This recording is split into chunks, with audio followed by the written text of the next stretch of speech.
Hello and welcome to the Civil War Project, where today I'm recapping episode 4 titled The Secret Line from the limited series Manhunt on Apple TV+.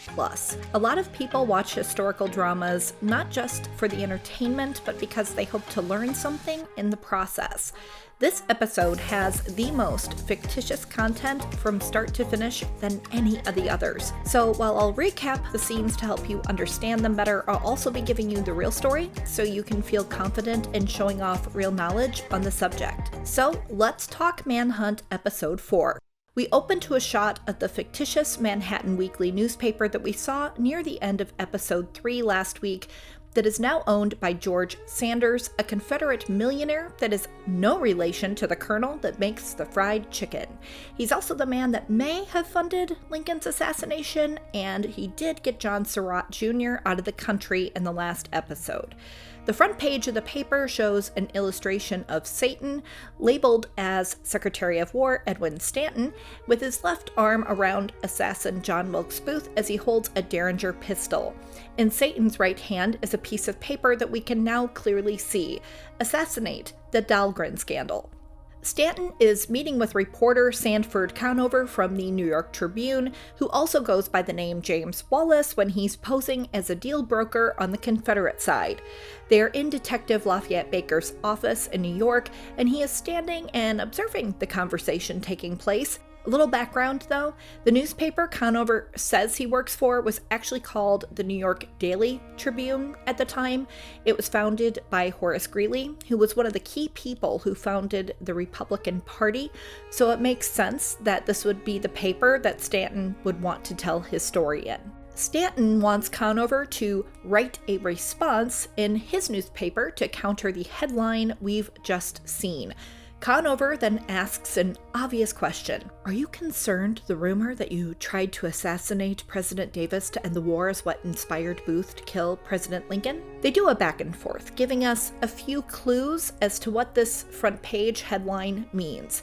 There's a man named Dahlgren who had an assassination order found on him after he died. The order was to assassinate Confederate President Jefferson Davis. It had Stanton's signature on it, and it was unencrypted. Conover wants to know if the order is true, but Stanton claims it was a forgery, nothing more than Confederate propaganda, and the fact it wasn't coded should support this claim. Conover says he'll pitch the idea, but only if he gets his fee from Stanton, alluding to the idea that Stanton has gone to him before to publish articles with what Stanton once said, or else he wants the same fee he gets for whatever he does for Baker. It doesn't really make sense, as Stanton met Conover for the first time at Ford's Theater the day Lincoln died in episode 1, and when Detective Baker talks to him about going to Montreal, it doesn't seem like they've worked together much before, if at all, in episode 2. Stanton and Conover shake hands, but then Stanton turns his head away as Detective Baker hands Conover what we can assume is money and tells him to get the story printed tonight's edition.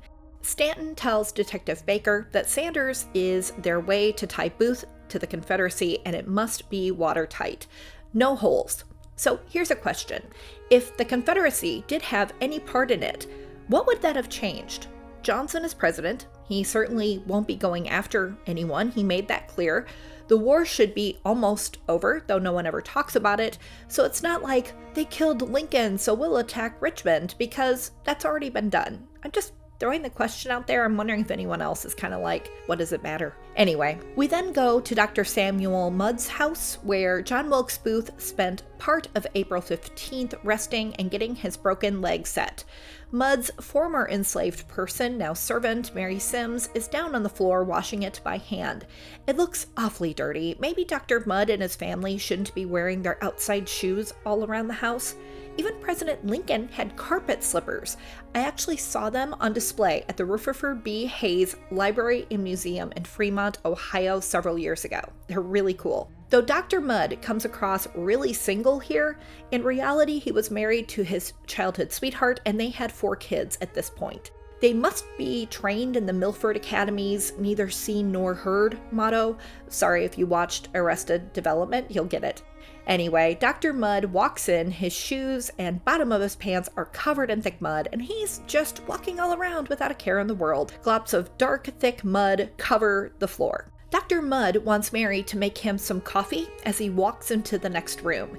He then comes back with some, "I'm really sad and disappointed in you" face, and tells her that, "I've noticed that you're not cleaning my mirrors daily anymore. And I really needed you on Easter, so from now on, no holidays off unless, he can spare her." Well, this guy can't even make himself a cup of coffee, so I'm guessing that means no more holidays off ever. We saw her go into town for the good provisions Dr. Mudd requested she get for John Surratt Jr. when he stopped by the night before Easter in episode 2, so it certainly seems like she worked for a part of it. Then again, Dr. Mudd has already shown us that he suffers from selective memory syndrome, so that probably explains it. Mary, looking at the dark, clumpy, wet mud on the floor, listening to Dr. Mudd's smug, whiny voice that she's had to listen to her entire life, other than the summer of freedom she had in Pennsylvania, with his stupid demands, his ridiculous standards, his constant mental, emotional, and physical abuse, and what we can assume is minuscule pay for a servant, not to mention no pay as a slave, she decides she's had enough. She tosses the brush in the bucket, throws her hands up, and stands. She's had enough. Standing her ground, she says, "Dr. Mudd, I'm done. I quit." Mudd comes back into the room with his judging, squinting eyes, telling her that's really funny. Where exactly does she think she's going to go? Mary says that she has a land grant from the federal government, land that was seized from a slave owner like Mudd. This land, they say, is going to make up for Dr. Mudd taking her and her family, beating them, keeping them there all these years, and not giving them a dime. She finally has her own land. Mudd is like, "You can't quit just because you got yourself some property. You need to also buy slaves so they can build you a house and labor for you for free day and night on your farm." Oh wait, I've said too much. Forget I said that. Mary tells him she was his property and he doesn't seem to want to let her go, so she's thinking there might be something he's not admitting to. Mudd's eyes open wide and he starts to walk towards her. She walks backwards in fear, and I'm like, they better not have him hurt her. Anyway, Mudd says, "Land doesn't make everything hunky-dory, girl." In the episode 3 recap, I talk a lot about the use of the term boy. Well, this is the episode where we hear its counterpart, girl. Calling a black woman girl is a great way to say in one word that you're above them in every way. They can't compete with your intellect, wisdom, abilities, etc. because you are up here and they are just down here. But you know what? She doesn't care what he says. She's going to be somebody. She's going to be part of a community, and he can clean his own darn mirrors because she is done. She takes what looks like a cloth out of her apron pocket, throws it on the ground, runs out the front door and away from his home, and Mudd, of course, takes a few large steps and yells at her to come back here, but he's only yelling into the darkness. I notice his shoes are a lot cleaner as he stands on his porch. Anyway, is anyone worried about her brother, William? If she was there working, I was assuming he would be working too, and I'm just really nervous someone's gonna find his dead body in Sakaya Swamp. The credits roll, and while I love listening to Danielle Ponder, I can't help but also really love the images they've chosen, specifically the real ones. Some of the colorization they did looks amazing, and I'm just such a dork. I would love to live in that world for a day, maybe longer. I see the night of the Manhattan fire plot across my screen. We're in a lit room as a man close to the camera puts black powder or whatever under his eyes like he's a football player or something. I can literally hear the NFL anthem in my head. That, or he's misappropriating Native Americans by using it as some kind of war paint. Anyway, we can see that the other men beside him have done the same. It's 5 months before the assassination, which makes it November 1864. Mastermind Confederate operative George Sanders is giving a pep talk to the men, saying that Lincoln won the New York vote by only 1%. That's just a few farmers in Syracuse and abolitionists, and I won't say the profanity descriptors he used, in Albany. I'll note here that Syracuse had heavy involvement in the Underground Railroad. It was also 30 miles from Auburn, where abolitionist and then Secretary of State William Seward lived, and most importantly, where one of the most famous conductors of the Underground Railroad lived, Harriet Tubman. Albany, the capital of New York City, was the home of the Albany Vigilance Committee, an abolitionist organization dedicated to helping freedom seekers, and was also an important stop on the Underground Railroad, hence why Sanders mentions them. In general, Republicans lived in upstate New York, while Democrats lived in the southern half, including New York City. I should also say that New York City had an interesting place in the Civil War. First, half of their exports were related to cotton, which is harvested down south, and the cotton also supports many New England textile mills. As early as 1861, there were Democrats in New York City promoting secession of the city so they could continue the profitable cotton trade. However, the city did raise $150 million for the war effort and provided 30,000 troops in 1861 alone. By 1862, there was a Republican mayor who quickly became mired in scandal. In 1863, when the Emancipation Proclamation was issued, it alarmed much of the white working class, many of them poor Irish and German immigrants who feared that freed slaves would migrate to the city and add further competition to an already difficult market. In July 1863, after the Battle of Gettysburg in Pennsylvania, that was a 3-day slaughter that resulted in a Union victory, there was a draft held to replace volunteers whose term of service was ending. To make matters worse, there was a new conscription law in place that made all male citizens between 20 and 35 and all unmarried men between 35 and 45 subject to military duty. But the new laws excluded African American men. So many immigrants, angered by the injustices of the draft, rioted over the course of 4 days. Buildings were burned, African Americans and their institutions were targeted, 11 African Americans were hanged, including a 7-year-old. In total, 119 people were said to have died and 2,000 injured. The rest of the draft had to be completed in August 1863, but there were no issues. Out of the 750,000 men, only 45,000 were sent into active duty, which was lower than the working class estimated would be taken.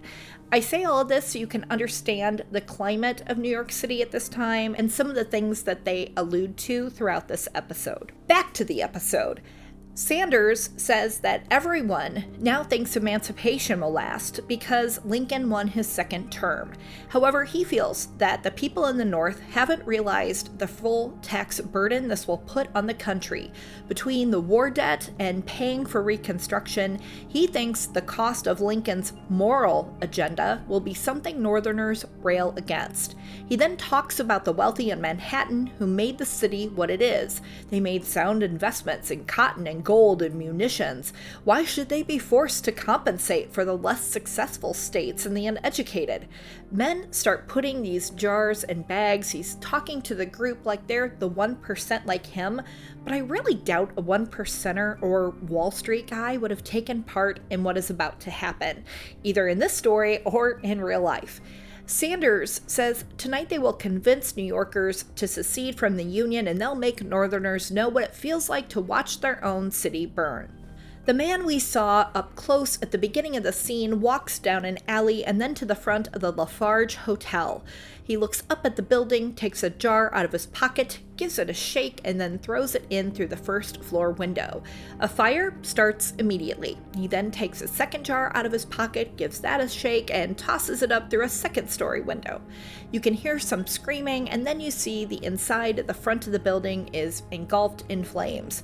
There are huge crowds forming, and then you hear a voice yell, "He attacked the hotel! He's one of the insurgents!" 2 men grab the insurgent, and he makes no real effort to fight them. Because this is a TV show, it just so happens Detective Lafayette Baker immediately appears and asks the man if Sanders put him up to this.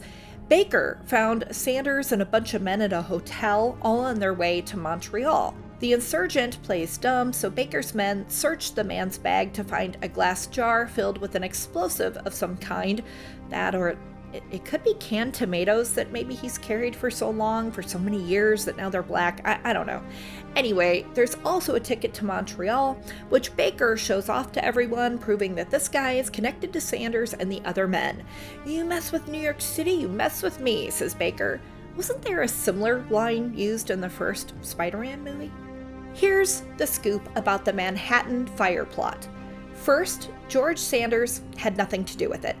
It was put together by the Confederate Army of Manhattan and was led by a man named Jacob Thompson. The goal was to start fires in 19 hotels, a theater, and P.T. Barnum's museum with the objective to overwhelm the firefighting resources of the city. The Confederacy originally had the idea in the summer of 1864 to start major arson fires around many northern cities. This would have likely resulted in Union troops having to be sent north to guard the cities, which would make it easier for the Confederate armies fighting down south.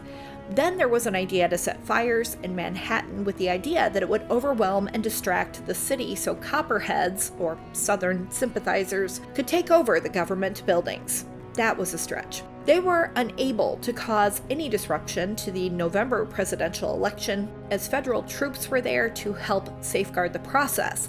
So after Lincoln won his re-election, the small band of Confederate men decided it would be good to go through with the Manhattan arson plan simply out of revenge for the damage Union armies had done to southern cities. Most of the fires failed to start or were put out immediately. It was a bit of an embarrassment to the Confederacy. All but one conspirator makes it back to the South without capture. The man who was caught, Robert Cobb Kennedy, was tried by a military tribunal. He had been a captain in the Confederate service and had escaped from Johnson's Island Confederate prison camp, which is actually an island off the shoreline of Sandusky, Ohio, and it's a Confederate cemetery today. And he escaped from there in October 1864. He admitted to trying to start a fire at the P.T. Barnum Museum. He was found guilty and sentenced to death by hanging on March 25, 1865. It was the last hanging of a Confederate operative by the United States government during the war. Baker tells his men to get that guy out of here, and then he sees a Confederate flag on the ground. Not just any flag, the last Confederate national flag that was approved on March 4th, 1865. Now, I am thrilled that for once I see a real Confederate national flag, because so many times shows use the modern one or the battlefield flag, not one of the three national ones that were used during the Civil War. However, the Manhattan fire was more than 3 months before the flag was approved, so it's incorrect. It shouldn't have that red stripe at the end. Baker rips the flag. We can still hear the crackling of the fire as a bunch of people are just standing around watching the hotel continue to burn. I hear no sounds of any people at all with buckets of water or anything trying to put it out. The air looks thick with smoke and soot, and I'm really surprised people aren't like coughing and having major breathing issues. Speaking of breathing issues, now we're with Edwin Stanton talking to a judge somewhere in the US. New York, Washington, I have no idea. I'm sure it's hard for people to understand scenes like this sometimes when the name isn't given, but after doing some digging, it's really just a one-time appearance by a man who has no name, who is simply a federal judge, and we will never see him again. Stanton is trying to follow the money. In episode 1, Stanton and Thomas Eckert, head of the telegraph office at the War Department, found a bank book in Booth's room at the National. It showed $500 at a Montreal bank that is controlled by the Confederate Secret Service, and Stanton wants to know if George Sanders is the one who transferred that money to Booth. Stanton, who was actually a really talented lawyer, knows this won't be enough to get a search warrant for Sanders. He tells the federal judge that Sanders is the prime suspect in the Manhattan fire plot. He's funding Confederates escaping the country, and they think he's a senior member of the Confederate Secret Service. Is that enough maybe? Because Stanton is certain it is the most likely path to Booth. The judge points out that Detective Baker had 6 hotel owners and a conspirator who testified against Sanders in November, and Baker still couldn't get a warrant. What a speedy justice system to have attacks in Manhattan on November 25th, and then in like the 5 remaining days to have testimony given and actions trying to get a warrant. If this show seems to defy space and time, it's because it does. But now you know most of the storyline is false anyway. Stanton says that, yeah, the local New York judges are in Sanders' pocket, which is why he's looking for him to issue a federal warrant. The judge kind of leans back and is like, all right, Lincoln was my president too. And Stanton was like, great, then give me my warrant.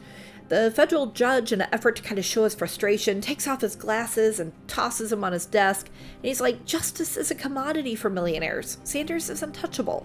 Then Stanton says, this is America, and no one is untouchable. In fact, I predict that 159 years from now, there will be a millionaire ex-president that will definitely not be untouchable. I guess he has a point, but then I think about all those other millionaire and billionaires that seem to do bad things all the time, and they certainly seem untouchable. Anyway, the judge gives Stanton some advice, saying that he has to stop Sanders' financial streams, and if you can't do that, stop the financial streams of the men who could stop Sanders. Stop Sanders from what, I ask? Again, I thought we were going after him because he would lead us to Booth. Anyway, Stanton gives a little head nod, so now we know we're in business. Next, we cut to Detective Baker, who appears outside of a building with a group of men, nicely dressed, with many wearing bowler hats. He tells them to grab as many of these anti-American robber barons as they can. We cut to a room with men chattering loudly, and a chalkboard up front shows numbers along with 3 headings: gold, cotton, and U.S. greenback. The greenback was a slang term for the emergency paper currency issued twice during the war, and these notes were printed using green ink. The camera cuts to a clock which shows 11 a.m. We then hear the noise of a transmission coming through, and the room becomes silent. A man with a piece of paper holds it high in the air as he walks towards the chalkboard. We see an older looking man that we have yet to be introduced to, but of course we're going to shortly learn that he is Jonathon Lamson, the father of Edwin Stanton's first wife and the granddaddy of Eddie Stanton. He stares intently and puts his hands on his hips. We see men in blue jackets up by the chalkboard who are now looking at the piece of paper. We can see the prices for many other important goods such as coffee, corn, milk, etc., but we don't care about those now because the 3 men erase the current numbers for the big 3 I mentioned before: gold, cotton, U.S. greenback. As they write the new numbers, the men erupt in cheers as gold and cotton go up and the U.S. greenback falls. Suddenly, the group starts singing Dixie, though they start it in the middle of the first verse for some reason in Dixieland, where I was born. Do you know that the day after Confederate General Robert E. Lee surrendered to U.S. General Ulysses S. Grant, that Lincoln gave a speech outside at the White House, and basically he says, I thought Dixie was one of the best tunes I ever heard, and our adversaries over along the way attempted to appropriate it, but I think now we have fairly captured it, and it is fairly ours. It's our lawful prize, and so he asks the band to give a good play on the song Dixie, and they play it for him. Stanton's old father-in-law sings along with the group, and they are so busy singing and celebrating that they don't notice Detective Baker and his gang entering the room. Quickly, the men are taken in handcuffs, including Mr. Lamson, who shares this long stare with Baker as he's put into handcuffs. Baker gives this smug look of satisfaction. The room empties out, and all we see are papers scattered on the floor. We're now in Detective Baker's office, and guess who he's talking to? Mr. Lamson himself. Lamson says that they'll never stop the exchange of gold any more than they can successfully ban alcohol. That's a fun little shout out at Prohibition, still over 50 years away, and we all know how that turned out. You can lower the tide, but it will rise, he says. Detective Baker says he gets it. Lamson is in it for the money, and that's fine with him, but George Sanders has turned their little money club into a cell of terror, and Baker promises that Lamson and the others won't be able to spend 1 red cent until they establish that his link with Sanders is soaked in the blood of politicians. First, the term red cent started in 1859 when the Indian head penny was established, and it was made from copper. Oh, and the penny actually has a white woman with an Indian headdress on it. It wasn't actually a Native American. I question why Baker says Lamson can't spend his money until they establish the link with Sanders and politicians. I would assume that if they establish that link, why would they get their money back if they are indeed all part of a terror cell or some other shady operation? Am I the only one who thinks that maybe that doesn't make much sense? Anyway, Lamson then reaches into his suit pocket and pulls out the "Don't you know who I am?" card. Detective Baker is like, "No." Well, he's Stanton's father-in-law. Detective Baker sighs and gets in his jacket and pulls out the "I've been to Stanton's Christmas party because we're practically besties" card. And you know what? I have never seen you, so there. Lamson is like, first father-in-law. You know, Eddie's good old Dixie loving grandpa. Lamson likes being helpful, so he tells the detective to stop embarrassing himself and release him from this nonsense. Baker doesn't take the help and instead asks if his old son-in-law knows that his original father-in-law trades in Confederate gold against the US dollar. Well, Lamson and Stanton only speak if necessary, like if aliens were to land on Earth and Lamson needed to know the location of a secret safe house for the powerful in society to hide. Lamson has no shame that he makes good money speculating on when the Union greenback is in a weak position against gold, as he believes in profits in any currency. In fact, if aliens do come here and they have a currency, maybe he won't hide after all. Can't turn your back when there's potential profit to be had. Detective Baker looks at him and is like, "Go." Without any signal at all, a guy who is standing outside the door opens Baker's door so Lamson can conveniently leave. Maybe the walls are really paper thin? I don't know. Baker letting Lamson go seems kind of weak. He and Stanton are supposed to be the moral good guys, but Stanton is looking the other way while Baker gives a reporter a bribe, and now Baker's letting a potential criminal leave because of this personal connection to Stanton. This is why everyone who gets even a little power eventually becomes corrupt. We now hear the wind through the trees, and we see African American men, women, and children working together on what appears to be Mary Simms' land. The men are cutting logs and making benches and seats. The women are preparing food, and the kids are playing and running free. We see two women put a blackboard in place underneath a tree. Mary Simms looks around at the activity, satisfied with what she sees. A young teenager comes up to her and says he doesn't mean to offend her, but how is she going to teach them if she hasn't ever been to school? Mary says that she spent one free summer at her uncle's house in Pennsylvania, so she's going to teach them all she learned that summer. What she doesn't know, she'll teach herself so she can teach them. She asks the youngster if that sounds like a plan, and he smiles and says he can't wait for tomorrow. She laughs and says that she can't wait either. It's this really sweet exchange. It's a short scene, but you can feel a lightness and hopefulness in the air that one certainly doesn't feel being under the roof of Dr. Mudd's house. We're now outside a brick house in New York City's West Village with a black banner on the front that has Manhattan Morning written in white font. Eddie Stanton, Edwin Stanton's son, comes down the outside stairs to meet a group of well-dressed men. He says he assigned security for the funeral yesterday, but no one showed. They are AWOL, Booth is still at large, so he needs one guy to go to the War Department officers and find all they can spare. He tells another that Mary Lincoln is still inside, so secure her carriage and then travel with the first family to Philadelphia. Like I mentioned in episode 2, the first family terminology did not start until the Kennedy administration. Anyway, Eddie tells everyone to stay alert as he heads back into the house, and for the first time we see a wanted poster on a tree with a total reward of $100,000 and the photos of John Surratt Jr., John Wilkes Booth, and David Herold in that order. John Wilkes is worth $50,000 and Surratt Jr. and Herold are worth $25,000 each. It's good to finally see Herold's name and a reward because no one from the War Department or the Manhunt has ever mentioned his name. How is that possible when we're 4 episodes in? We're now inside the brick house where a dressed in black Mary Lincoln is talking to a gentleman who ironically has the same first name of Stanton and the same last name of the assassin Stanton is after.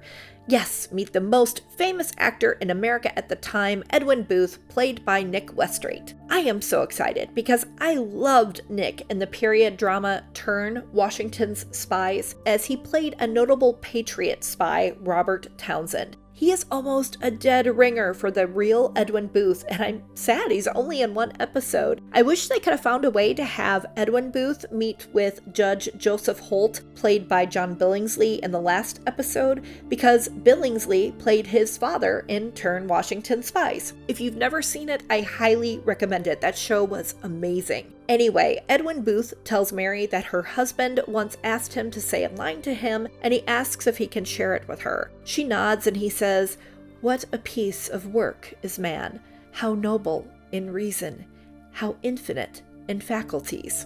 That is from Hamlet. Edwin Booth was a great Shakespearean actor, like his father before him, Junius Brutus Booth. Mary says how Abe loved his Hamlet performance. The war was such a great weight on him, sending boys to fight, but the theater eased him. Edwin says her husband was a great orator himself, and he apologizes for what his brother did. Mary says her brothers are Confederates too, and they are not their brothers. Edwin stammers a little and says, "I do not deserve your kindness, but thank you." Okay, so a brief explanation.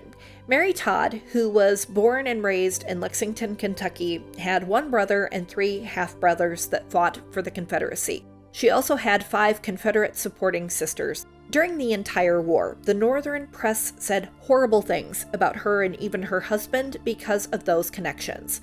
At one point, one of Mary's half-sisters, Emily Todd Helm, stayed with them at the White House after her husband, Confederate General Ben Hardin Helm, died at the Battle of Chickamauga in 1863. The Lincolns were crucified in the press, but both had such affection for Emily that they would never have just dismissed her. The Todd family was very much a reflection of what thousands of families were going through all over the country at that time. So this is why Mary tells Edwin that they are not their brothers. Edwin Stanton now arrives at the house, unshaven. Maybe he'll grow the real-life Stanton skunk beard yet by the end of the show, maybe? Stanton gets the response that I would have thought more appropriate for Edwin Booth. People are whispering, staring, and one lady just happens to be standing in the center of the room holding up a Manhattan weekly newspaper and showing someone some article about Stanton and the Dahlgren affair. They haven't explained that much, have they? They mention it a few more times, so once they kind of get done mentioning it, I will fill you in later on in the episode as to what it really was. As Stanton surveys the room, son Eddie comes up and asks how he is. Stanton asks about the security team Eddie's working on, and then he asks why Edwin Booth is there. Eddie says Mrs. Lincoln is fond of him, as he saved their oldest son, Robert Lincoln, from potentially getting hit by a train.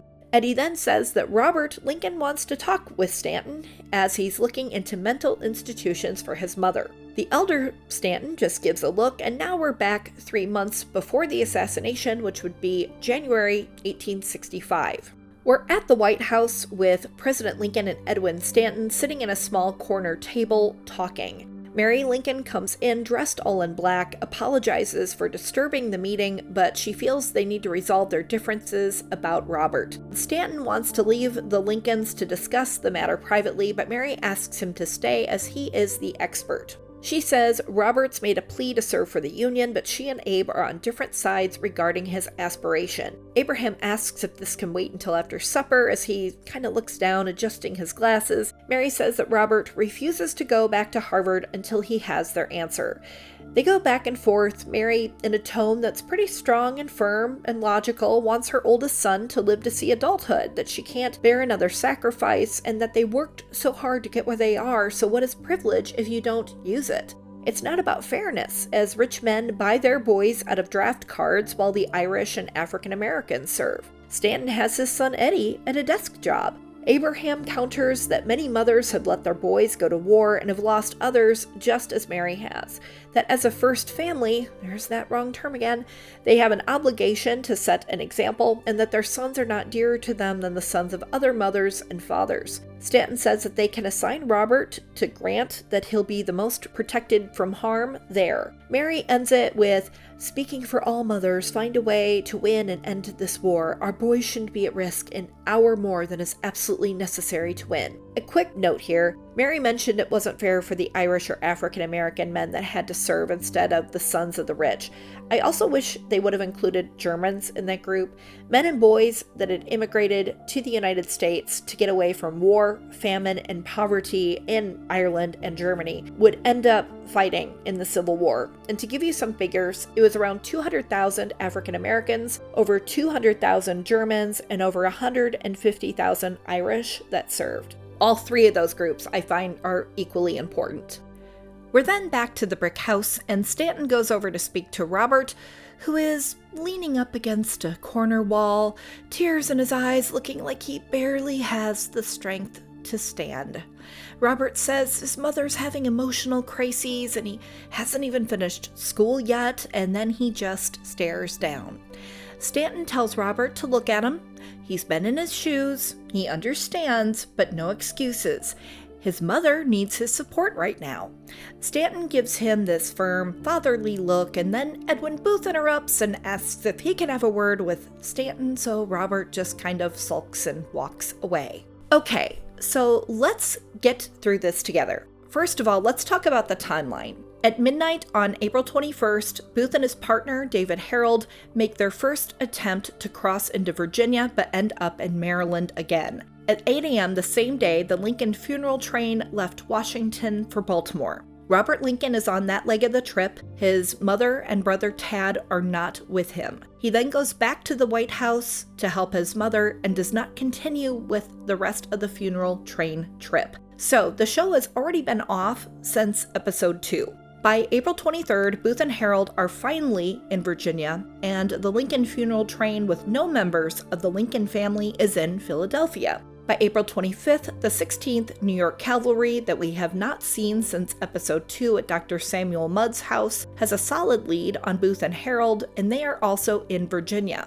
The Lincoln funeral train leaves New York City for Albany, New York on that same day. On April 26th, Booth is shot and dies several hours later, and the funeral train is in Albany, New York. Robert Lincoln arrives in Springfield by May 2nd and is there for the funeral and burial on May 3rd. You can now see how off the timeline is, since they had the funeral train leave Washington in episode 2, and I think they were pretending it was like Easter Day or the day after, and Booth still isn't in Virginia by the end of this episode.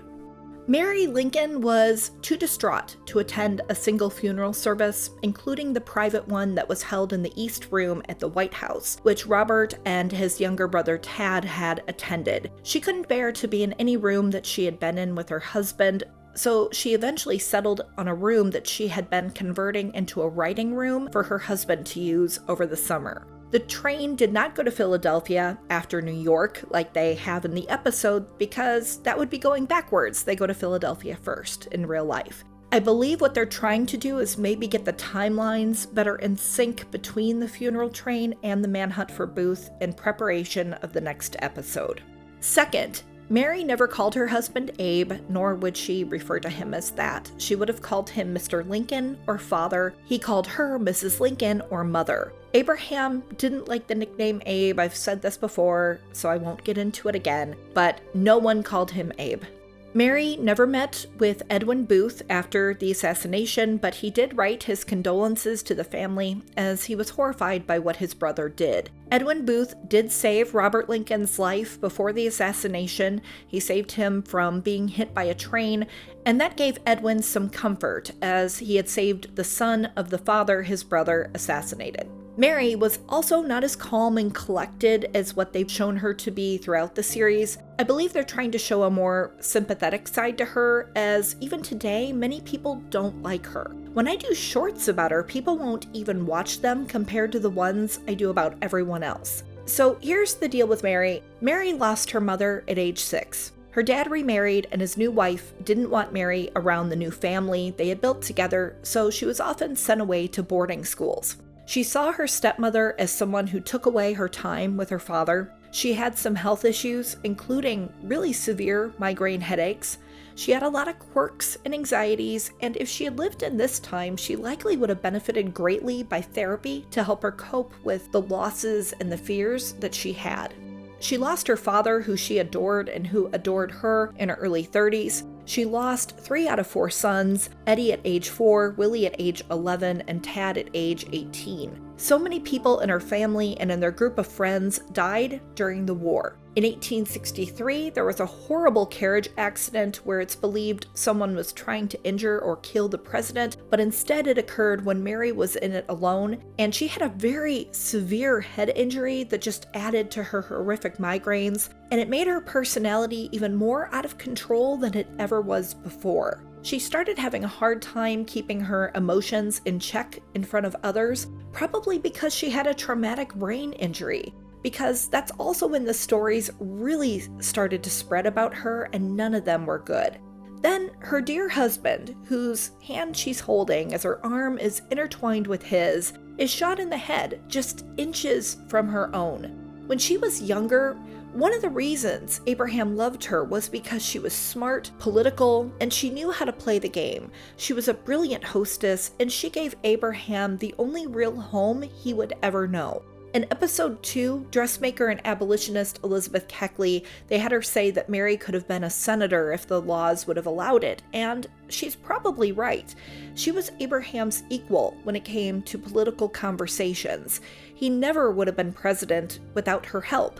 And while she did develop a huge spending problem while living in the White House, especially after Willie died, no one ever wrote about the constant visits Mary undertook to spend time with wounded soldiers. She would constantly visit hospitals, especially locally. She would read to them, help write letters back home for them, talk to them, and they loved her for it. Many would say that she would have such a better reputation if she had let the papers print the good deeds she did, but she did it without wanting any fanfare or acknowledgement, and I think we really need to applaud that. Robert Lincoln also gets dealt the worst cards when it comes to historical fiction. Robert was the oldest Lincoln child. He was 22 when his father was killed. When Abraham was traveling the circuit around central Illinois as a lawyer for months at a time, Robert was the man of the house when his age was still in the single digits. This included being his mother's friend, confidant, and the person who calmed her anxieties and fears, which she had a lot of. That's a lot for a child, to be that kind of support for a parent. His playmate, Eddie, died at age 4, and then there would be a 7-year gap between him and the next oldest son, Willie, who dies in 1862 at the White House, and a 10-year difference between him and the youngest, Tad, who would die at age 18. Robert and his mother got along very well. For example, they both learned French and how to play the piano together. He could often handle and calm his mother down better than Abraham or any of the other children could. Yes, he wanted to serve in the war, and Mary couldn't bear to let it happen. Abraham didn't push it, but by January they could see the end coming near, and Abraham felt it was safe enough to let him serve under General U.S. Grant. Abraham actually served in the Black Hawk War in Illinois around that same age, and it was one of the best times in his life. It really helped him learn some things about himself, and I do believe he wanted his son to have that same kind of experience. Abraham had always made sure his oldest son got the best education, which is kind of funny because the youngest two really weren't educated at all, especially Tad. But the education that Robert got was likely what Abraham would have wished for himself as a child. He felt Robert took after Mary's side of the family, as he was more polished and upper class in his manners and personality. Robert could be very easily embarrassed by his father's pant legs that were too high off the ground, his crude jokes, or his coarse hair that got stuck up in every direction. But they were a family that loved each other. Robert felt enormous guilt that he didn't go with his parents to Ford's Theater, as he would have been sitting behind his father and could have possibly stopped Booth. Robert, at no time immediately after the assassination, thought of institutionalizing his mother. He did everything he could to step in and be there for his mother, his brother, and others. Friends and colleagues of Abraham's would write how proud Abraham would have been with his son stepping up and dealing with everything with such strength of character. So the scene of him sulking in a corner and plotting to send his mother to a mental institution is 100% wrong. Now, he did institutionalize her 10 years later when her actions and activities led Robert to believe, along with other people close to him and his mother, that she was going to end up harming herself or worse. Robert would write to one of his mother's friends that 6 physicians and counsel informed me that by longer delay I was making myself morally responsible for some very probable tragedy which might occur at any moment. He had done so much to protect her and her image and his father's legacy. He tried to supply her with as much money as possible, though it was never enough. She was always in a mess about money, telling everyone she was practically on the verge of being penniless, even though she wasn't.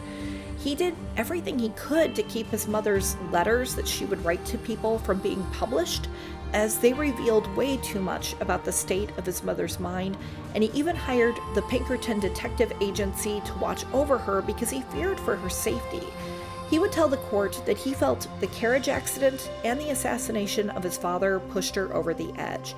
There was testimony from family, friends, doctors, shopkeepers even. She was institutionalized for 3 months in Batavia, Illinois, and then after that she was released and she moved to Springfield to live with her older sister Elizabeth. Now, this ruined their relationship for 5 years, but eventually they reconciled, and he made a lot of time for her so they could be together, especially when her health was failing quickly. While dealing with his mother, he was also married with 3 children. He was trying to be successful in his career without ruining his father's legacy or embarrassing his father in any way or climbing too high, as he never wanted to appear like he was trying to eclipse his father. Robert would be nearby for 2 other presidential assassinations, Garfield and McKinley. He lived through men trying to steal his father's dead body for ransom in a counterfeiting scheme, and so much more sadness, including the death of his only son. That being said, I'm just a little sad that this is just one more Hollywood production that has chosen to cast Robert as sullen, snobby, unloving, unwilling, unfeeling, unable to handle adulthood or his mother. He loved his mother and his mother really loved him, and I just think if they were alive today, they would both be pretty hurt at the portrayal here. As for Edwin Stanton telling Robert that he's been there and that he understood when they were discussing Mary, I wasn't 100% sure what that is to mean. I'm thinking it's because his father died when he was 13, so he had to drop out of school to support his mother and his 3 younger siblings. So he could certainly relate to having to grow up quickly and be there for his mother, especially financially. His own mother had no mental health issues, though, that I found in my research, though he did have a brother commit suicide. He went through his own bout of really severe depression when his first wife died, but I'll get into that a few scenes from now. Back to the story. Edwin Booth asks Stanton how he can restore his name. A photo with General Grant or a White House performance, maybe. Yeah, he never asked that. Edwin Booth wasn't dense. He actually wrote a letter to the public and told them, in penance for my brother's horrible crime, I'm going to retire from the stage forever. Now, his retirement would only last 6 months, but when he started acting again, the public largely supported him. But he wouldn't be asking Stanton for help. Back to the scene where Stanton starts questioning him about his relationship with his brother, John Wilkes. The actor explains that they had stopped talking due to politics and that his brother always played the victim to him. This is pretty true. Their father, Junius, felt Edwin had the it factor to become a mini him on the stage. So at age 12, Edwin was pulled out of school and he toured around the country with his father, learning the ways of the stage, but also being his father's keeper, as their father was an alcoholic and had some mental health issues. John was very resentful that his brother got the attention of his father, that he got to leave school and perform around the country for people. That would have been ideal for him. He wasn't that great at school, he didn't enjoy it, and he idolized his father, so that seemed like a dream scenario, and so therefore he was very resentful towards Edwin. But on the flip side, Edwin resented his younger brother, who got to stay in school, which he would have loved to have done. He was actually quite good in school and he enjoyed it, so it was very hard hard for him to get pulled out. And then the fact that John gets to stay at home living the easy Maryland Southern life instead of having to tour and learn a craft and watch after a parent who drinks way too much, as well as working to provide money for the family. That was really tough for Edwin, so both brothers kind of felt the other brother had it easy.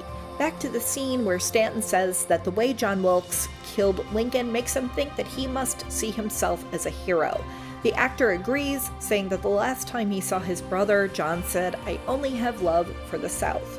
Stanton asks when Edwin Booth last saw his brother. He says the day Richmond was defeated, which would have been April 3rd, and he says his brother mourned Richmond more than he ever saw him mourn a person, which kind of contradicts the last episode. I thought it was very odd when John was with Samuel Cox talking about going to Richmond, and Cox was like, "There's nothing there. President Davis is on the run just like you." And John was just like, "No, like, how could have this have happened?" So this kind of goes against the previous episode and what they were trying to portray there. But in reality, John Wilkes was very aware that Richmond fell. That's kind of when he started spiraling out of control, drinking, and having just a lot more dark thoughts about taking out the president, because when Richmond fell, that was devastating to him. And then Lee surrendering was like icing on the cake. That was just way too much for him to handle.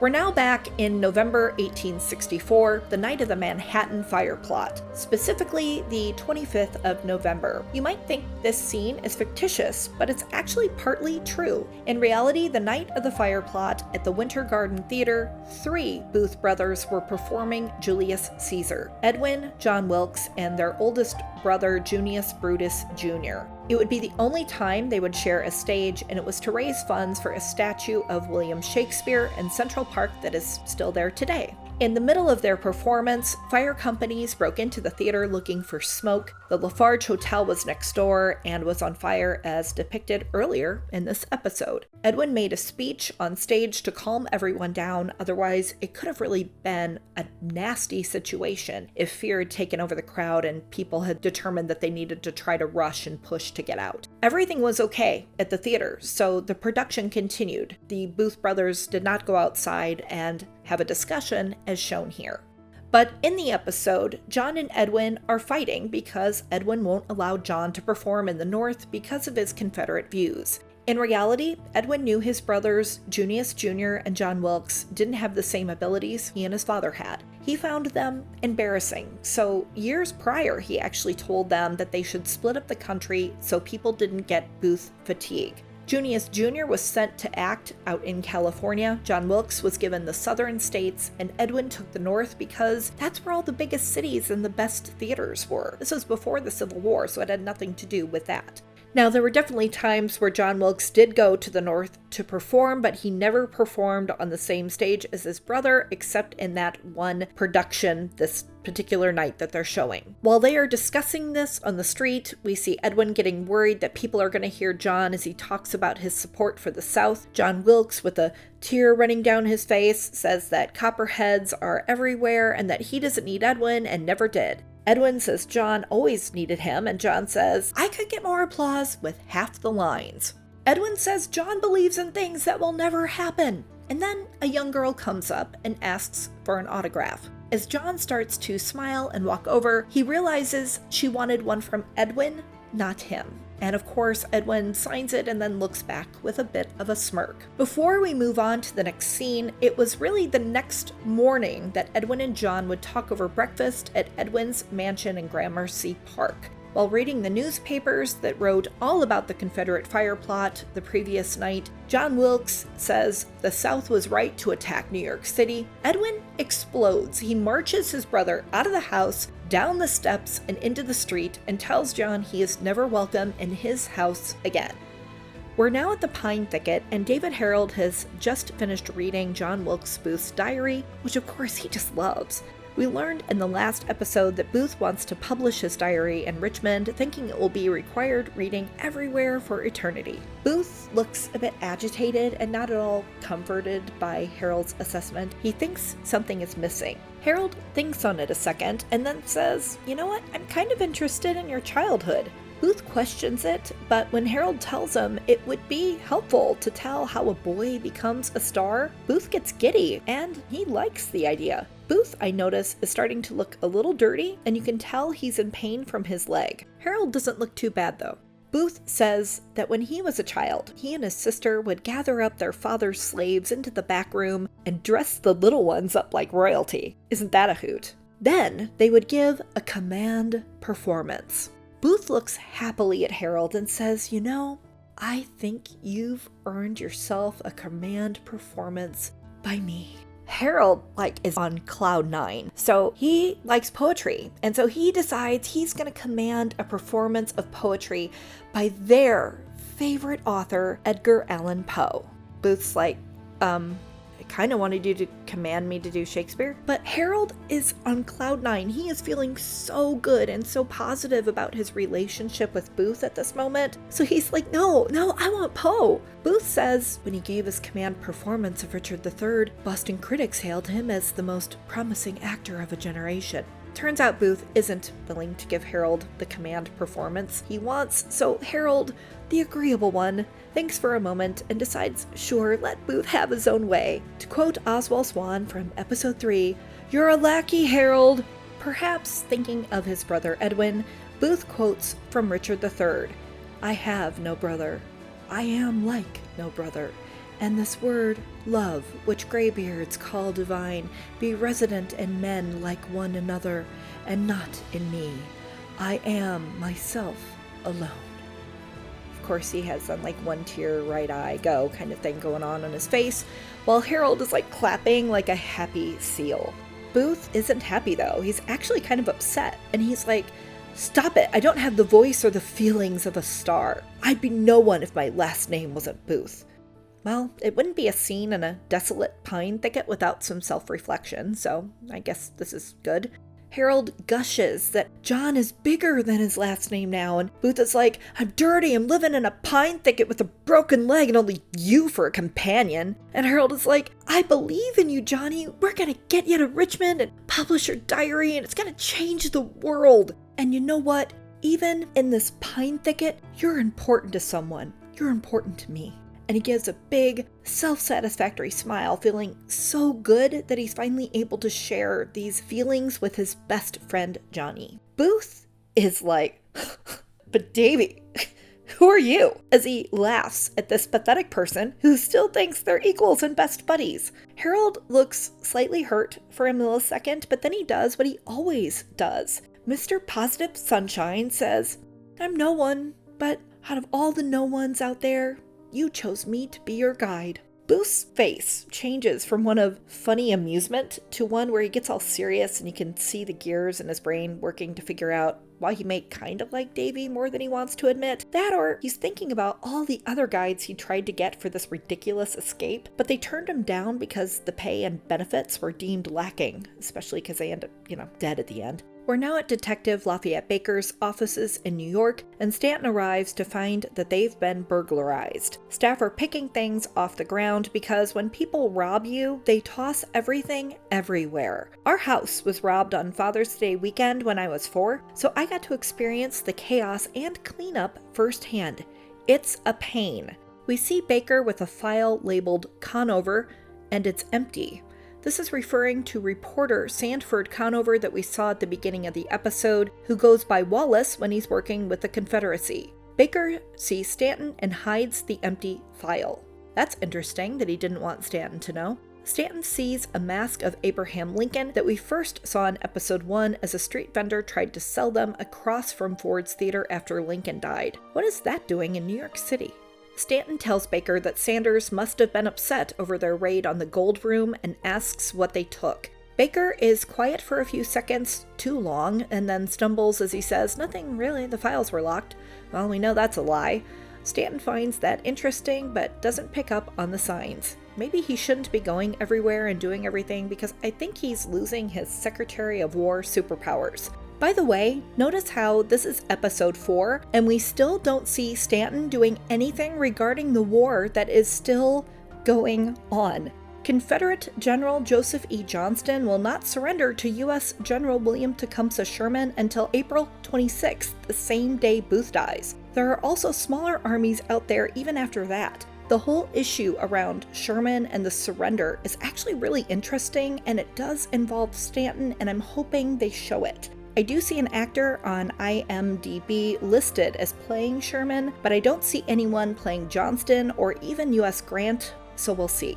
I'll share the real story on whatever episode Sherman shows up in. Baker says that the only thing they learned from the raid is that a few investors saw Sanders at some of Booth's oil investment meetings, but none of them knew if oil investment meant assassination plot. Stanton says that when he briefly saw Sanders in Montreal in episode 3, Sanders mentioned having some understanding with President Johnson and hinted it was lucrative. Baker says he's glad Stanton is finally coming around about Johnson because you might remember in episode 2, Baker highly suspected that President Johnson was part of the larger conspiracy because he had a lot to gain from Lincoln's death. Stanton says he's not saying that. Baker asks if it's enough to bring Sanders in, but it isn't. Stanton asks if his father-in-law was in the gold room during the raid, and Baker says he was, and he was not happy. We then cut to a restaurant where Edwin Stanton, his son Eddie, and his first father-in-law Jonathon Lamson sit at a table. Stanton asks what he knows about Sanders making a deal with President Johnson. As long as Stanton leaves Lamson alone, he'll squeal. Rumor has it that Johnson gave Sanders the summer uniforms contract. Johnson is intimidated by the race conflicts and the murders rising.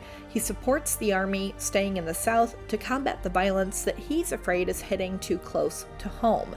Eddie's like, "Hey, father, that's a win for you. That's what you wanted." Of course, Stanton says nothing. He does, though, ask Lamson about the uniforms, and the response is, well, it means cotton value's up and confidence in gold is up. Lamson says he has nothing to be ashamed of, trading as he does. But you know what he is ashamed of? Trusting Stanton with his daughter.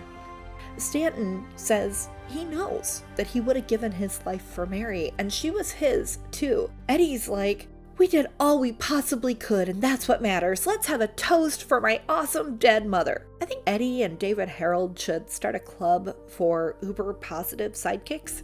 They take a drink, and then Grandpappy asks when Eddie's gonna take a wife. Goodness, love that language.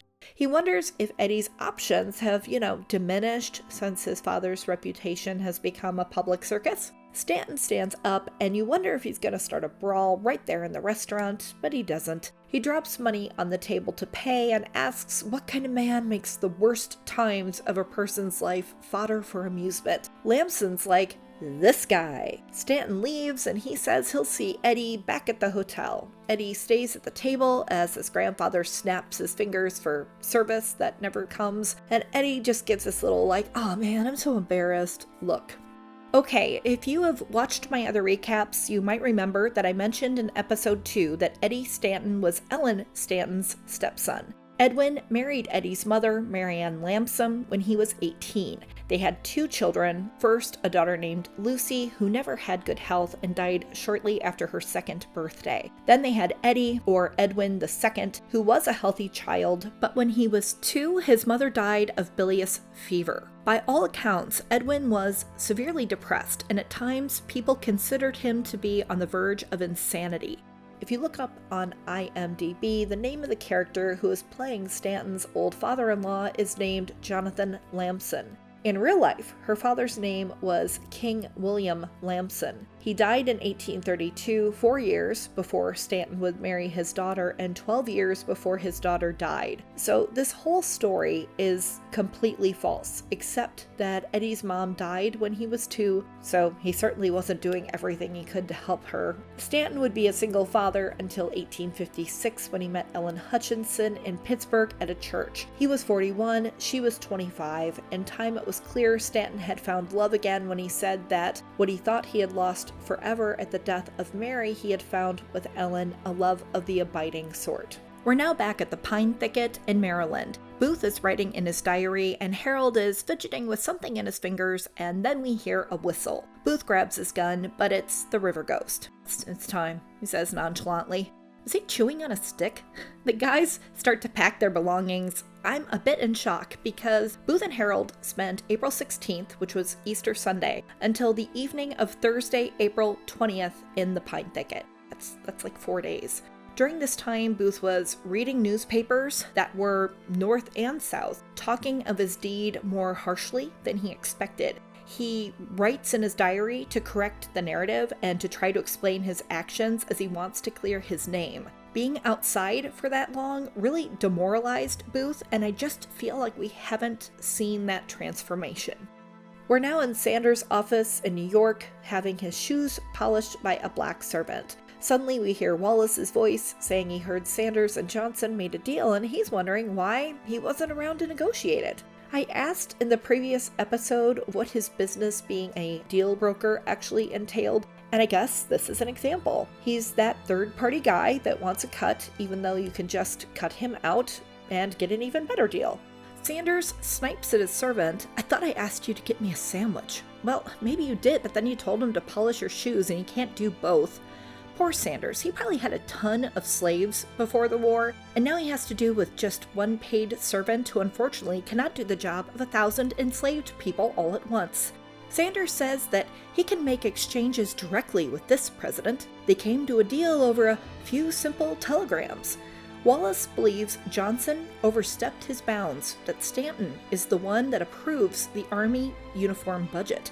Sanders might have saved 20%, but Wallace thinks he'll lose it all unless Stanton approves it too.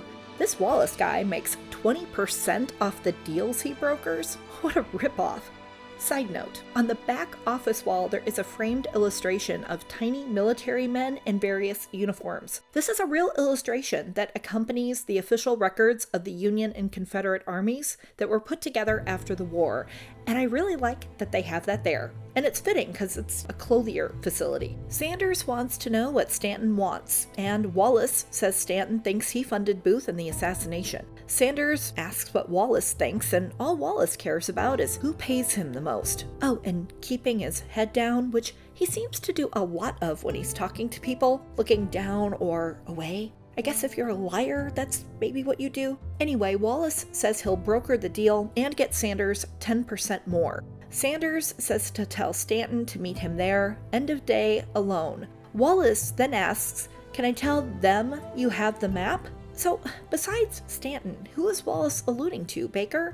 I'm assuming the map is what we've heard about in episodes 2 and 3, the map of the southern line from Montreal, Canada to Richmond, Virginia. But I just kind of feel like that came out of nowhere because we've never heard Stanton or Baker talk about the map, have we? Anyway, Sanders tells Wallace not to worry, that their days of doing deals together are not over. Wallace says Stanton will want to meet somewhere neutral, but this is Sanders City and there is no neutral place. Also, I just realized there's absolutely no fallout between Sanders and Wallace after the whole John Surratt Jr. debacle, and I'm just kind of wondering why. I wonder if maybe we'll see something later, but it just seems a little odd that the relationship isn't impacted in some way. We're now at the U.S. Union Army Hospital, where Eddie Stanton has found his lost security team that were to be guards for Lincoln's funeral viewing there in the city. The whole team has smallpox, but there's no reason for the outbreak. Except one. They all had received new uniforms the night before. Eddie says they never issued any new uniforms. He then asks the doctor if he's familiar with the yellow fever plot from last month, where they traced a delivery of new army blankets back to a Confederate doctor and officer. Luckily, yellow fever didn't spread on cloth, but Eddie asks if smallpox spreads that way, and the answer is yes, and it turns out the new uniforms were supplied by Sanders' clothiers. Now, the yellow fever plot that Eddie mentions here is mostly true. There was a Kentucky physician who was a Confederate supporter. At age 44, he was too old to enlist, so he assisted in other ways. By 1864, the South was losing the war, so the physician had an idea: to ravage the northern population with yellow fever. At the time, it was thought that it spread by contact, including through clothes, blankets, etc. So the doctor waited until there was an outbreak in Bermuda and then put clothes, rags, blankets, etc. from the sick into trunks. He contacted a man who would help distribute the trunks and the cloth items in them by selling them in northern cities. The doctor was to pay this man $100,000, but he only paid him $50 up front. He wanted confirmation that they had been successfully distributed before the doctor paid him the rest. This was in August 1864. The doctor also gave this man new shirts that he had kept with diseased cloth items, and he wanted the shirts given to President Lincoln as a gift. The guy didn't deliver those, though. The doctor expected mass deaths, but that never occurred. The man working with him never got paid more than the $50, so on April 12, 1865, he reveals the conspiracy to a U.S. consulate in Toronto. It's wrong when Eddie says the incident happened a month ago. It really happened over the previous year, and they had just been told of the plot 2 days before Lincoln was shot. Yellow fever, it turns out, is transmitted by mosquitoes, so all the trouble the doctor went to was for nothing. Also, this whole thing with the security team and contaminated uniforms, well, that never happened, but I guess it killed some time. It's now nighttime, and Stanton appears to be arriving to meet Sanders. Of course, this means walking down an empty alleyway alone. I'm getting a flashback of the young Bruce Wayne walking the streets at night with his parents right before they're murdered. Stanton hears a branch break and calls out, "Baker?" Yeah, it's not Baker. He keeps walking, and then a man with a Lincoln face mask comes out of the dark with a knife and tries to attack Batman. Sorry, Stanton. The asthmatic Stanton fights him off, and the guy bolts. Stanton would chase after him, but, you know, the asthma. His nose is bloodied, and then we go back in time to the scene where he's at the White House with President Lincoln right after Mary had left the room after their discussion about Robert serving in the Union Army. Lincoln is clearly distraught about how much life has been lost, so he asks Stanton if he can plot the shortest way to victory as he clings to a fireplace mantle that has a bust of George Washington. I like that because Lincoln had a huge respect and admiration for the Founding Fathers. Stanton doesn't think it's smart to rush an endgame, but Lincoln just wants to talk about it, theoretically. Stanton's like, well, the quickest way is to get rid of the head of the snake, which, of course, is Confederate President Jefferson Davis. He's the mastermind of the Confederacy. And if you think that's probably overreaching, it's not. Davis was incredibly intelligent in so many areas that it would make your head spin. He did a great number of good things for the United States before he decided to lead another country in opposition of it. He was the glue who held it together, and the major strategist behind so many things. Like Stanton, the guy didn't know how to delegate. Lincoln wants to know what the rulebook says about removing a head of government. Stanton thinks it's frowned upon. It might sound odd, but in the Civil War, many would still try to act under the guidelines of a civilized war, where there were rules. There were just certain things you didn't do. Lincoln asks fellow lawyer Stanton if secession is an imaginary or real legal status. Is the Confederate States of America a legitimate nation? Because if you're considering removing a president of a country, the question needs to maybe be asked first, is he even legitimate? Stanton asks what Lincoln is trying to say here, and Lincoln says, win by any means, Mars. Stanton understands Lincoln wants him to pursue a possible assassination of Davis.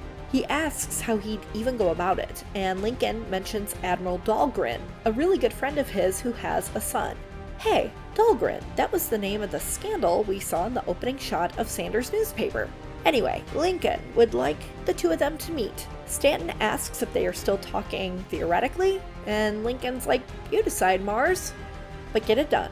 Here's what you need to know about the real Dalhgren Scandal. In March 1864, there was an attempted raid on the Confederate capital of Richmond. General Kilpatrick and Colonel Dahlgren lead an attack on Richmond to free Union soldiers from prisoner of war camp Belle Isle and damage Confederate infrastructure. The attack failed, and Dahlgren was killed. Papers were discovered on his body, supposedly, that revealed the orders to free the Union prisoners, torch Richmond, and assassinate Confederate President Jefferson Davis. The papers were published in Richmond, and it sparked huge outrage and speculation that Lincoln had ordered the assassination himself. An angry mob disrespected Dahlgren's remains and even put them on display in stores. Admiral Dahlgren would claim the papers found on his son were a forgery. There is some belief that this act is what gave John Wilkes Booth the idea to assassinate Abraham Lincoln.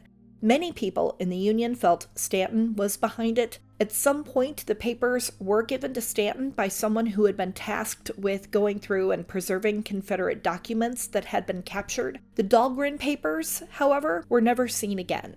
This means that the conversation with Lincoln is fictitious. It's a story based on one possible theory of what happened. Some people say that names were spelled wrong in the papers, and that papers that important would have been coded somehow, but that they weren't. Stanton's position was that the papers were forgeries and nothing more than Confederate propaganda. I don't want you to think this show is pointless, but the hard truth is that we'll never know what was behind the Lincoln and Seward assassinations, and this is all speculation. It could have been as simple as a narcissistic actor having an opportunity put in his lap and he just took it. I don't believe Booth had any concrete plans to kill Lincoln before April 14th when he found out that he was going to be at Ford's Theater that night. The series hasn't mentioned the failed Lincoln kidnapping plot that Booth did lead about a month prior. Maybe we'll hear about it in the trial in episode 7, but I think to me that signals that it was not always about assassination,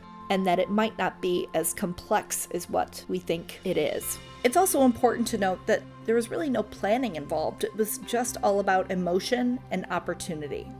We cut to Sanders in his office, cooing over his bird named Lady. Even villains have a soft spot for someone, and it turns out it's this bird. Stanton is let in by an assistant who then very slowly and a bit oddly is like, "Would anyone like a refreshment?" Is that some code phrase where if Sanders says yes, the guy will shoot Stanton or something? Stanton and Sanders don't answer. They just stare at each other, and then Sanders says that Jim can go home. Jim looks relieved, as it almost feels like we're going to be witnessing a good old duel here any minute given these stares they're giving each other. Stanton has a seat while Sanders continues cooing over his bird. Stanton keeps dotting his nose with a handkerchief just in case it's still bleeding, but he honestly doesn't look that bad for a guy who just took some punches outside. We then get into a lengthy conversation. Stanton's summer uniforms contract is his largest. He'd rather go with a different clothier, but he believes Sanders knows where Booth is. Sanders plays coy, wondering why Stanton thinks he would know such things. The Secretary of War says that they know Sanders met with Booth in Montreal and in New York regarding an oil investment, and that Sanders paid Booth $500. He wants to know what Sanders' price is.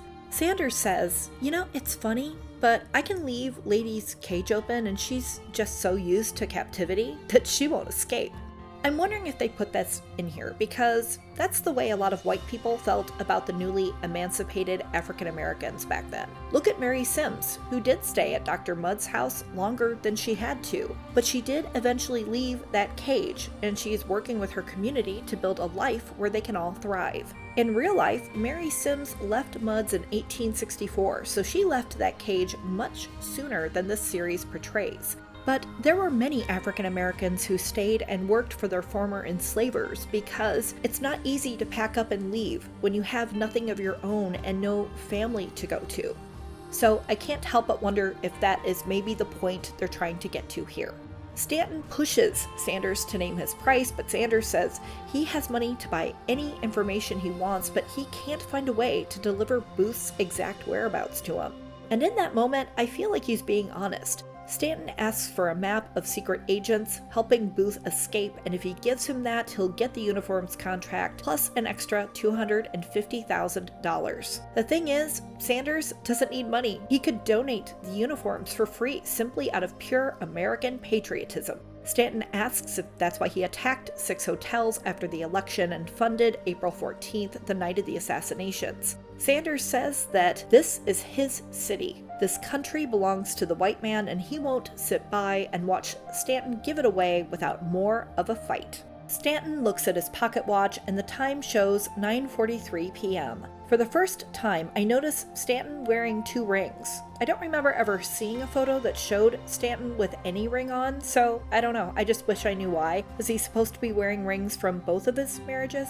Anyway, Stanton says Sanders is losing that fight as they speak. An agitated Sanders stands up and puts on his coat, saying the forgery angle, referring to the Dahlgren affair article that Conover/Wallace was supposed to write, was pathetic, and the only person in that room who everyone thinks planned an assassination is Stanton.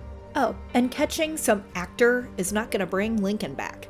Stanton wants Sanders to look him in the eye and tell him that he didn't have Abe killed. And this is when Lincoln starts turning over in his concrete tomb right now due to how many times this episode has called him Abe. Anyway, Sanders tells his lady bird goodnight, puts on his hat, and then picks up a revolver that is now pointed in Stanton's general direction. It was just laying there on the side table by the bird, but Stanton's look of surprise tells us he didn't notice it. Stanton closes his eyes for a very long second, hopefully with some regret over not prioritizing a reconciliation with his wife Ellen. That's what he should be most upset over anyway. Sanders says there was only one Lincoln, but does he know how many pool-playing, powerful, racist white men with unlimited money, fancy clothes, and birds named Lady there are? Even if he catches Booth, or stops him, Confederate boys didn't die in vain. Yeah, they did actually. He then aims the gun at Stanton, asking, "Do you know how many men would call me a hero if I ended the man who ordered Davis's death?" Stanton stands up and gets all Clint Eastwood on him as he looks Sanders in the eyes and says, "Go ahead, make my day." Sanders channels Donald Trump and says that he can fire this on Wall Street in broad daylight and nothing would happen to him. Stanton puts his hands up in the air, one of them still holding a bloody handkerchief from the fight outside, and then gives him this little playful look like, "Sure, Jan. If his wife Ellen was here right now, I think she would beat both of these men to a pulp for being so stupid." Stanton then takes one hand and puts it in his pocket as Sanders looks on with amusement. Stanton pulls out a gun as he says, "You've got to ask yourself one question. Do I feel lucky? Well, do you, punk?" Sorry, that's Clint Eastwood again. Sanders looks a little concerned at this point, but Stanton, being the Bruce Wayne, Clint Eastwood guy he is almost daring him to shoot him. The anger in his face is intense. I don't think Ellen would get any kind of widow's pension if her husband died when there was none in place for Mary Lincoln yet. Thank goodness for her sake, none of this is real. This discussion, this meeting, Stanton being in New York City, none of it. But let's see how this fictional scene ends. Stanton, out of nowhere, shoots, but hits the window next to Lady, and then he puts his hands up again, all with this big pouty face. Oddly, Sanders doesn't shoot him back. You would think he would have unless he had more he wanted to say to Stanton. He just gives this "what's going on" look. We then hear voices, and it's Detective Baker and his men. Stanton shooting at the window was a signal. Baker tells Sanders that he's done, and Stanton says to charge him with sabotage and domestic plots. Baker quips that he has more counts on Sanders than he can count.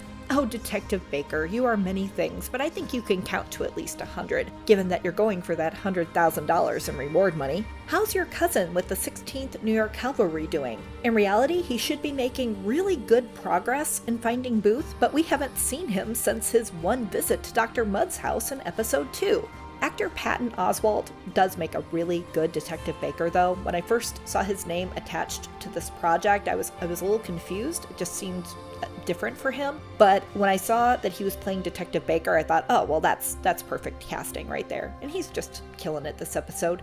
Sanders says that he's just going to be paperwork for Baker, but as Baker's men take Sanders out, Baker tells Stanton he's really glad their signal worked, but does he have permission to break more than a window and just go nuts in the office? And Stanton says sure, but find that map.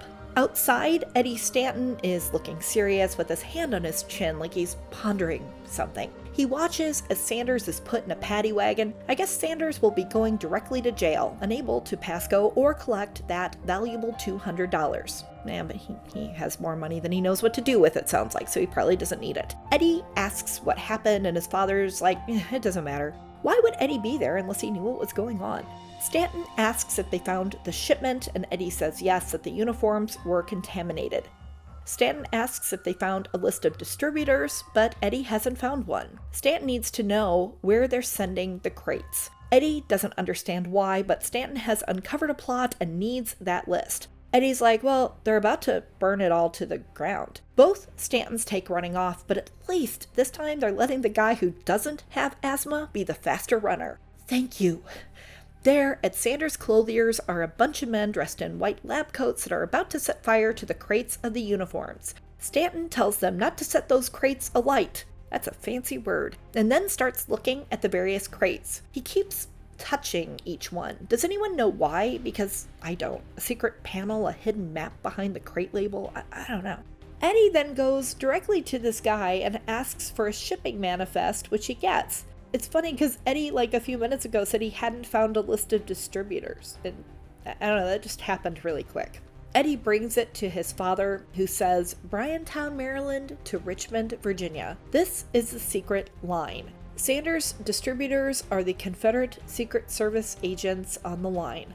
This is the map it has to be. I paused this for a second so I could see the list, and I noticed that Bryantown is actually the third place listed, and right after that is Rich Hill. Again, none of this happened. The sick Lincoln funeral security, the contaminated uniforms, any interaction with Sanders, etc. Bryantown, Maryland is 5 miles from Dr. Samuel Mudd's house. In real life, on April 15th, as Booth slept, Dr. Mudd and David Herold, by horseback, go into Bryantown. When Herold sees Union soldiers, he turns his horse around and heads back to Mudd's house, though supposedly Mudd didn't know why. It was at Bryantown where Dr. Mudd learned of the assassination and that the soldiers were looking for Booth. Mudd could have said, hey, that guy's at my house. He has a broken leg. I'll take you there. But instead, he goes back to the house by himself, and he finds Booth and Herold already on their horses, waiting for him away from the home, kind of on the corner of his property so no servants could overhear. Mudd was pretty angry that they had put him and his family in danger by stopping there, and the fact that they didn't tell him what was going on. But Mudd forgives them, obviously, because he gives them the name of 2 Confederate sympathizers that can likely help them get further south into Virginia. Booth and Herold then, because they get lost, end up at Oswald Swan's house. They pay him to take him to Rich Hill, Samuel Cox's home. This fictitious story, however, will get the manhunters where they need to be, in Maryland. I find the real story of what went on those 4 days with Booth and Herold in the pine thicket to be really interesting. But the series decided to capture, in less than a day, all of the conspirators who went to trial for the assassination. The Bakers also play a big role in finding Booth. Stanton is supposed to be at Washington the whole time, helping to piece together all of this information that's coming in. Plus, he's also overseeing the war and trying to get Johnson reined in. Back in Sanders' office, Baker is going through things alone as Lady watches. He gets into the safe and there is a locked box. He pries it open and there are 3 packets of information on reporter Sanford Conover / broker James Wallace. It seems that not all of these were from the War Department break-in, because remember, the information on Conover, his file was empty, but I do not think that all 3 of these packets came from that file. I think 1 came from that file, and that would be the one that shows the New York Tribune with a photo of Wallace attached to it, and then some receipt or something that talks about the New York Tribune. There's another one that shows an affidavit and a ticket for the Montreal Railroad, and the last packet shows something about the Confederate States of America. Baker takes a hard look and sits down. I think he has just realized something about Conover / Wallace, and he is not happy at all. Have you figured it out yet? I don't want to spoil anything. I've kept my mouth shut these last several episodes about everything to do with Wallace / Conover. So I'm going to wait until the next episode when I'm guessing we'll all get a clearer picture of what's been going on here. So be sure to subscribe if you want to learn the real story about this really unique character. We cut to Mary Sims telling her class good morning, and she says that today they'll be learning how to write their names. Really important. Did you know that Thomas Lincoln, Abraham Lincoln's father, was illiterate? He could write his name though. Back then you had to sign various papers for so many things in your life. So learning to write one's name is a really great place to start. We now see the river ghost leading Booth and Herold through the dense woods as a firm wind blows and Booth is really struggling to walk due to his broken leg. At one point, he has to get over a fallen tree, and Herold kind of helps lift him over it. I'll be honest, I expected to see Herold carrying him the whole way. Meanwhile, River Ghost could care less. He just keeps walking. The real story. On Thursday, April 20th, Thomas Jones, aka the River Ghost, tells Booth and Herold that tonight is the night. The soldiers are focusing on St. Mary's County, which is further east and to the south of them. That night, Jones guides them out of the pine thicket. From dusk until 9:30, they walk from the pine thicket to Jones's home called Huckleberry. They are there briefly. Booth begs to go in so he can have a hot meal and maybe even nap on a real bed, but Jones had servants that used to be former enslaved people, so it's not safe. There's no time for that anyway, much to Booth's disappointment. He was actually quite upset about that. They then walk to a stream nearby. I think it's like about a half mile away from Jones's farm, where he has a little rowboat kind of hidden under some brush that they would use to cross the Potomac River. We see Sanders posting what appears to be bail. He then goes to the gold room we saw earlier, where traders are greeting him. He looks at the chalkboard and the camera focuses on the gold price of 159 3/4. The River Ghost has the rowboat covered with tree branches, which he removes. Booth gets in the rowboat first, followed by Herold. The River Ghost gives them a push-off and then says, "Virginia will welcome you with open arms." As Herold rows by himself, Booth is kind enough to remember it was Edgar Allan Poe that Herold requested earlier. So, he says, "Whether tempter sent, or whether tempest tossed thee here ashore, desolate, yet all undaunted, on this desert land, enchanted, on this home by horror haunted, tell me truly, I implore, tell me, I implore, quoth the raven, nevermore." Cue the self-satisfied smirk now. I don't want to say much about the rowboat because I'm not sure if episode 5 will cover what happens. I will just say a few things. First, they had to be incredibly quiet, even with Herold's rowing, because there were patrol boats out there looking and listening for them. Second, Jones would give Booth a compass, which is actually at the Ford's Theater Museum in Washington, D.C. He was told what direction the needle should point, so they would land at Machota Creek in Virginia. As Herold was rowing, Booth would have been hovered over that compass, trying to read it in the darkness and give directions to Herold. I love looking at that artifact, so I'm a little disappointed that we don't get to see it here. Also, Jones is more helpful than the River Ghost in this episode portrays. He actually tells them, "Mrs. Quisenberry lives near the mouth of this creek. If you tell her you come from me, I think she will take care of you." I don't see a Mrs. Quisenberry on IMDb, so I'm probably in for a disappointment. If they don't show her in the next episode, though, I will tell you about her. As we hear Booth's Edgar Allan Poe voiceover, we see Sherlock Holmes with this magnifying glass while looking at a map. Sorry, Edwin Stanton. And Baker comes in. We see a map that has a red line drawn on it in the exact path that Dr. Mudd drew on a map he took out of Mary Sims' book in episode 2. He gave it to Herold and said that if they were caught, to swallow it.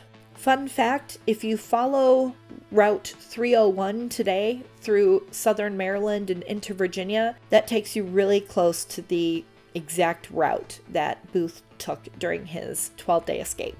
We now see the Navy Yard Bridge that we saw Booth take into Maryland in episode 1. Stanton is on a horse looking at that map. Joining him as his partner in crime, Robin, his son Eddie, and some nameless soldier. I wonder if it's kind of like a Star Trek red shirt thing where if someone's gonna die, it's gonna be this nameless Union soldier. Anyway, it turns out they're already on the Maryland side of the bridge. They take off down the muddy road, and I breathe a sigh of relief that in the next episode, we might actually get back on track and into real history again. Not a ton of real history, but hopefully a lot more than we had in this episode because this has taken me forever.